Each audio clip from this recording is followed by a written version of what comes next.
7, né, da disciplina. A gente vai discutir aqui alguns erros típicos de modelagem que os alunos são, em geral, né, quem está iniciando, sejam estudantes, sejam mesmo profissionais, cometem no uso de BPMN. Né? Então, esses erros foram capturados a partir de um exercício proposto, né, em ofertas anteriores. E esse exercício, então, ele foi trabalhado por um conjunto de estudantes e aí coletei alguns erros que são bastante corriqueiros realmente. Né? Então, vamos dar uma passada em cada um deles aí.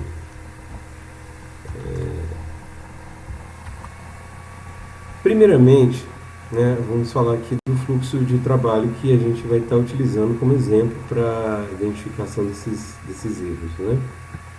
Tem o fluxo do processo serviço de reparo do computador. O fluxo de trabalho desse reparo de computador, a gente já chegou até a comentar aqui em alguns cursos anteriores, é um serviço, né, que você chega com equipamento para ser consertado, esse equipamento pode ter um problema de hardware e um problema de software.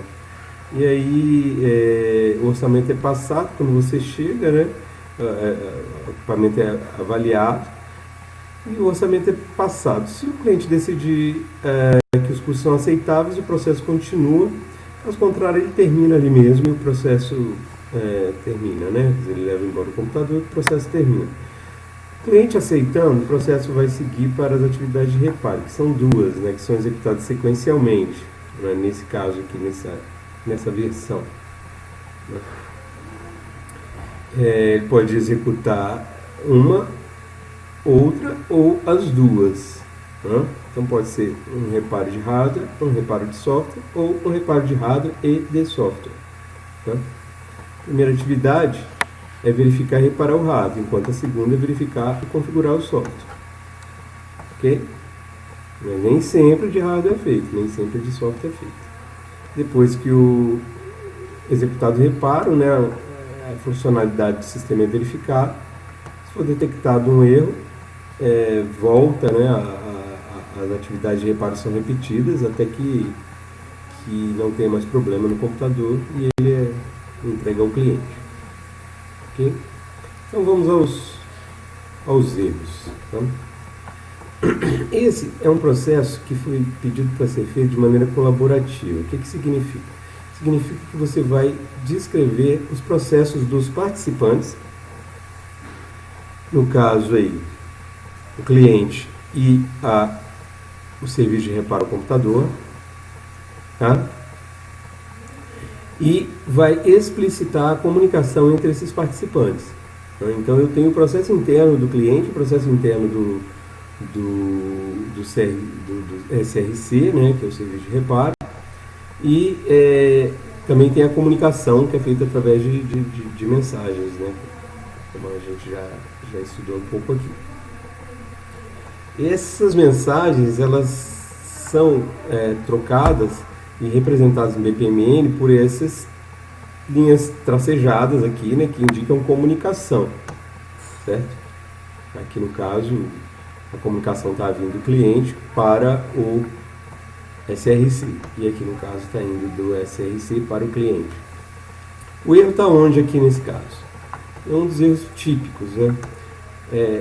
O modelador pensar que o fluxo de mensagem incorre no fluxo de execução, né? Ou seja, ele vai provocar um fluxo de execução. Então, o que o modelador pensou aqui nesse caso? Ele pensou assim, olha, ele foi, né, enviou o computador, aí o SRC verificou aqui, fez algumas atividades, depois o SRC mandou uma mensagem aqui, então o fluxo seguiu aqui, depois o fluxo veio por aqui, né, em receber orçamento. Mas isso não é verdade, né? O fluxo de execução não ocorre se não for explicitado, ou seja, deveria ter uma seta de fluxo de sequência aqui, de fluxo de execução, ligando essa tarefa aqui, né, de envio de computador até receber orçamento. Perfeito? Então, esse aqui é um erro, né, que você não deve achar que essa envio de mensagem aqui, posterior envio aqui de volta para o cliente, ele vai fazer com que o fluxo ocorra aqui. vai acontecer nesse processo, na verdade, é o seguinte: ele vai executar aqui um evento inicial, vai enviar o computador e vai parar aqui e não vai continuar após essa tarefa de envio de computador. Tá? Então, o fluxo de mensagem não substitui o fluxo temporal, né? O fluxo de execução, de sequência, né? Então, essa atividade de verificar defeito, né, não vai ser executada se você não tiver aqui também o início desse processo. Tá? Tem outro defeito aqui, tem outro problema aqui. Né? Aqui, ó, né? Esse outro problema, que é a tarefa receber computador não será executada, é porque o que acontece? Cada participante precisa de um evento de início. Né? Então, o participante cliente, ele iniciou aqui, foi solicitar reparo de computador. Mas, o modelador aqui não iniciou o fluxo do SRC com o evento de início. Então, ele já disparou uma mensagem direto para uma tarefa que não vai ser executada porque não tem evento de início aqui no meu modelo. Tá bem? Então, esse é um outro problema. Aqui, nós temos uma outra questão. Tá? O uso dos gateways, né? A gente sempre falou que, embora não esteja totalmente sintaticamente incorreto do ponto de vista do BPMN, a gente adota a ideia de que sempre que a gente tem dois fluxos chegando numa tarefa, a gente vai usar um gateway para unificar esses fluxos. É como aqui, ó, né? Software está com problema? Sim, não. Aí vem ou não, vem para cá. E sim, ele segue aqui para o software. Né? Mas aqui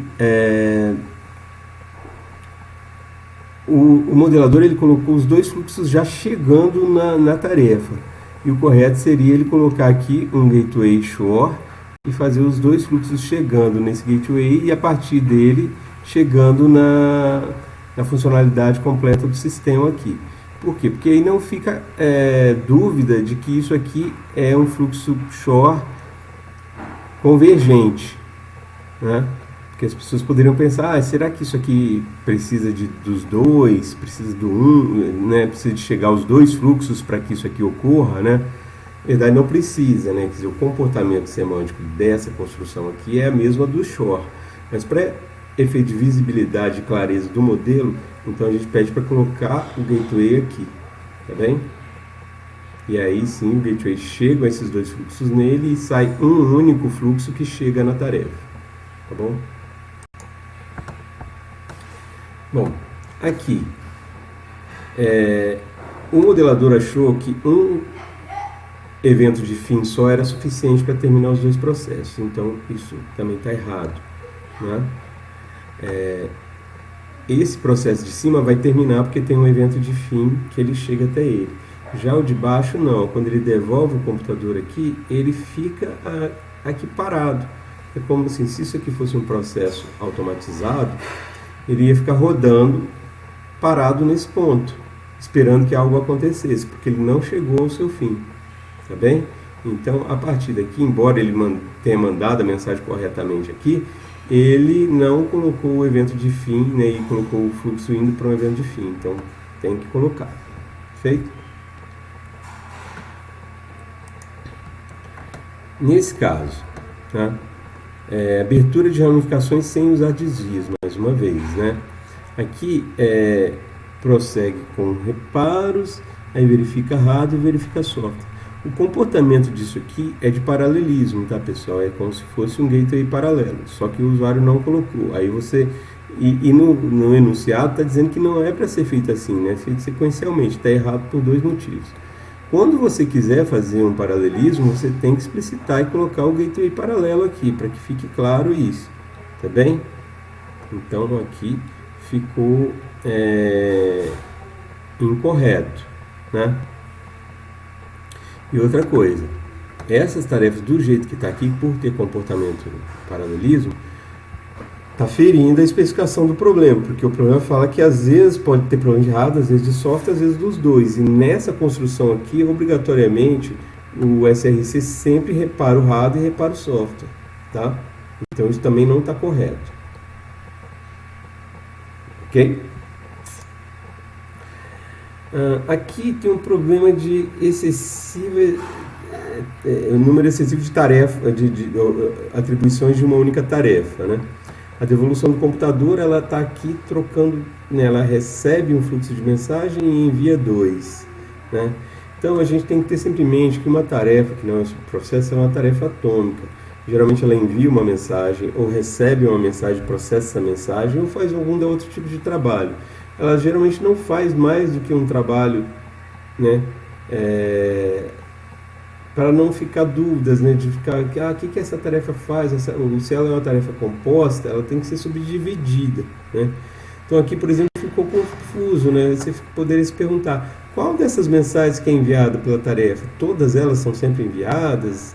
Essa aqui vai ser recebida? Em que ordem que isso vai acontecer, né? Então, geralmente a gente tem um fluxo de tarefa, quando é tarefa, né? Um fluxo de tarefa saindo ou chegando em uma tarefa atômica. Um fluxo de mensagem, desculpa. Tá? Aqui,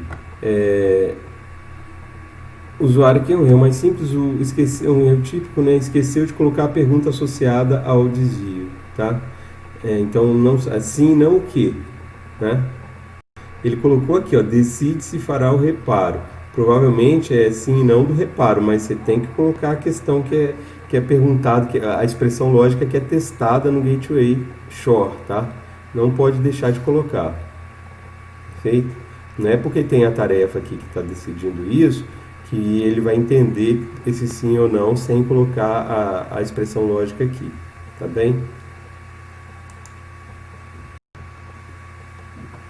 Aqui um problema de falta de fluxo também. Olha, o usuário ele colocou um evento de borda aqui no orçamento, ele criou um subprocesso orçamento, colocou um evento de borda. Aí ele não colocou, o evento de borda é um erro, inclusive. Provavelmente é o erro de quando o usuário, quando não é aprovado o orçamento, enfim.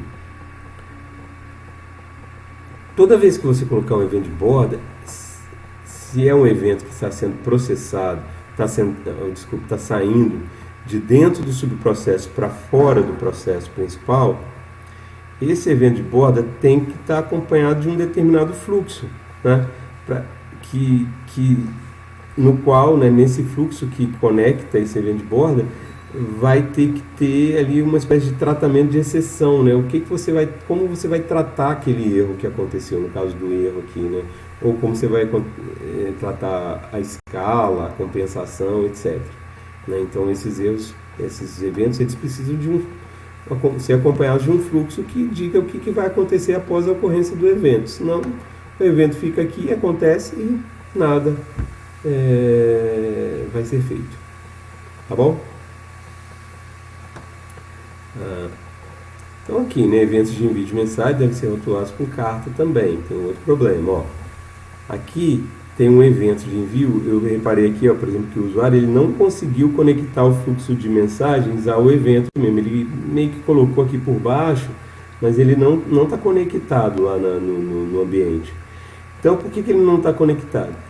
Porque o BPMN não deixa, né, a maioria dos ambientes de modelagem de BPMN não deixa você conectar um fluxo de mensagem a um evento que não seja de envio de mensagem ou de recepção. No caso aqui, como ele está indo daqui para lá, né, está partindo daqui, seria um evento de envio de mensagem. Então você teria que ir lá, clicar o botão direito do evento e escolher, né, aquele Message Through Event, né, aquele que dispara, fica uma cartinha preta dentro do evento intermediário aqui dizendo que ele vai enviar uma mensagem, né? Aí sim o ambiente vai permitir que você conecte a seta de envio de mensagem nele, tá?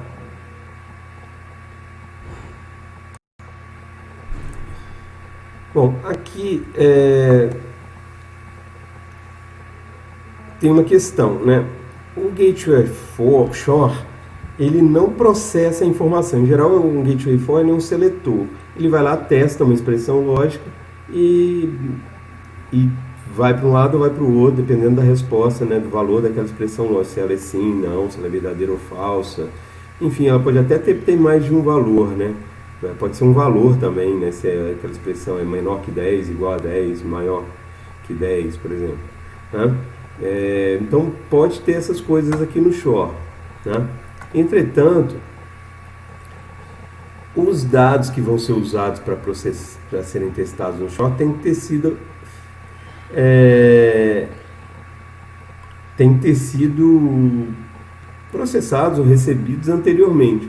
Então aqui você repara, ó, ele colocou assim, envia o orçamento, enviou o orçamento. E logo em seguida aceitar custos. Né? Da onde vem? Quando foi que o cliente aceitou ou não os custos? Então deveria ter aqui ou um evento, ou uma tarefa de recepção da resposta do cliente. Aí a resposta do cliente pode ser, né, confirmação, não confirmação do orçamento. E aqui a pergunta associada a essa resposta. Tá bom? Mas aí tem que estar identificado aqui antes de chegar nesse shore. Tá bom? Né? Então, nesse exemplo, o orçamento é enviado, mas não há resposta do cliente para que se saiba se este foi aprovado ou não. Né? Então, faltou essa atividade aqui anterior ao shore. Nessa situação aqui, houve uma ambiguidade aqui no Gateway Shore. Olha só, né? Não dá para entender claramente aqui qual o serviço que ainda falta ser concluído. Né? Ele sai aqui, ó, vamos ver a primeira vez, ó, vem, reparo. Ele entra aqui e vai para onde? Né? Reparo de software, reparo de hardware, né? Então precisava saber, né? Se vem para um, aí depois vem para cá, testa a funcionalidade, se a funcionalidade... Então está faltando as identificações aqui do que é cada um desses shore aqui, tá bom? E outra coisa, a gente na especificação do problema está dizendo que às vezes ele pode ser um reparo de hardware e um reparo de software antes de testar a funcionalidade. Do jeito que está aqui, ele faz um reparo de hardware, aí testa a funcionalidade, depois volta para fazer o reparo de software. Então deveria ter um jeito aqui dele, na verdade, fazer os dois, um só, né? Ou, né, os dois ou um só, e depois testar a funcionalidade. Então não está exatamente de acordo com a especificação aqui. Tá? E nessa situação, tem um erro aqui, né, de que sempre, né, como ele colocou aqui no gateway paralelo, toda vez que o processo executar, vão ocorrer reparo de hardware e reparo de software, que não bate também com a especificação. Tanto um quanto o outro vão ser feitos todas as vezes. Isso não está correto por causa da descrição. Né? Outra coisa aqui também é melhorar o layout, né? Nunca deixar assim essa linha conectando desse jeito, tira, separa uma linha da outra aqui para ficar claro. Né? O modelo tem que estar claro, né? O diagrama. Essa situação aqui... Aqui tem a ver com o macroprocesso que foi especificado anteriormente para ele, né? Ele tem que ter exatamente a mesma construção que está na especificação. Você veja que aqui, ó, o processo está começando com a aprovação dos custos pelo cliente. Então não foi isso que aconteceu. Na especificação, né? A gente tem lá que o cliente primeiro traz o computador para a empresa e não começa com a especificação dos custos. Tá? Aí essa ideia de macroprocesso e processo detalhado é uma forma de vocês fazerem uma visão, né, mais abstrata do processo, uma visão mais macro, né, assim, uma visão assim, para mostrar os passos principais do processo, e depois fazer um processo detalhado, né? O macroprocesso, então, seria essa ideia de você construir antes uma visão mais ampla, assim, para identificar os pontos principais do que o processo precisa fazer, e depois você ir para os detalhes. Às vezes é interessante fazer isso, né? É fazer, então, a modelagem em 2 passos. Você cria uma versão macro e uma versão detalhada. Aí isso ajuda você a focar nos elementos principais a cada momento, né? Na visão macro, você tenta entender, né, ouvir o usuário, ver o que, né, o especialista de domínio, ver o que ele precisa, né, para o processo. E depois você vai aumentando o nível de detalhamento para não criar aquele modelo já de cara mais complexo e dificultar a comunicação entre você e o especialista de domínio. Tá? É isso que a gente está falando que é macro processo aqui na hora. Tá bom? Bom, nessa modelagem aqui, mais uma vez, né, está sobrecarregando uma tarefa atômica. Né? Quer dizer, olha só, cálculo do custo de reparo. Então, é que faz o cálculo, envia o custo, recebe a decisão. Tudo isso numa tarefa só. Então, tem 3 coisas, né? Uma tarefa atômica fazendo 3 coisas, caso que você poderia dividir em 3 partes, né? Fez o cálculo, envia para o cliente, depois espera o cliente retornar e processa a informação que o cliente enviou. Né? Por que fazer separadamente? Porque o modelo fica mais preciso, as tarefas de fato são feitas separadamente, né? Ninguém calcula e ao mesmo tempo envia. Muitas vezes em ambientes organizacionais são tarefas feitas por pessoas diferentes, né? Uma é um orçamentista, o outro é uma pessoa com mais voltada para atendimento ao cliente. Então são perfis às vezes diferentes de pessoas. Então é muito bom você tentar identificar, né, a necessidade de separar essas tarefas, tá bom? Neste caso, né, de novo, né, as tarefas vão ser sempre executadas, né, não bate quando é o reparo hardware, reparo software e faz o teste de funcionalidade, tá? Elas são executadas sempre, tá? E outra, né? Aqui faltou fechar o gateway paralelo, né? Se ele fosse fazer realmente o reparo de hardware e software em paralelo. Mas o caso aqui exige que ela não bata com que elas façam ele sequencialmente, tá bem? Então tá incorreto do ponto de vista da especificação e tem um errinho aqui que faltaria, né, no caso se estivesse certo, o gateway paralelo antes do teste de funcionalidade, tá bom? Então esses aí foram erros, você viu que são erros simples, mas que sempre acontecem e acabam assim, se você juntar, por exemplo, 2 erros desses num modelo, você já compromete completamente o modelo, né? Então é bom estar atento a esses padrões aí que as pessoas costumam realizar, né, de defeitos, para vocês não cometerem mais a partir de hoje, tá bom? Então essa foi a aula de erros na modelagem que a gente fez. Tá bom? Então fico por aqui.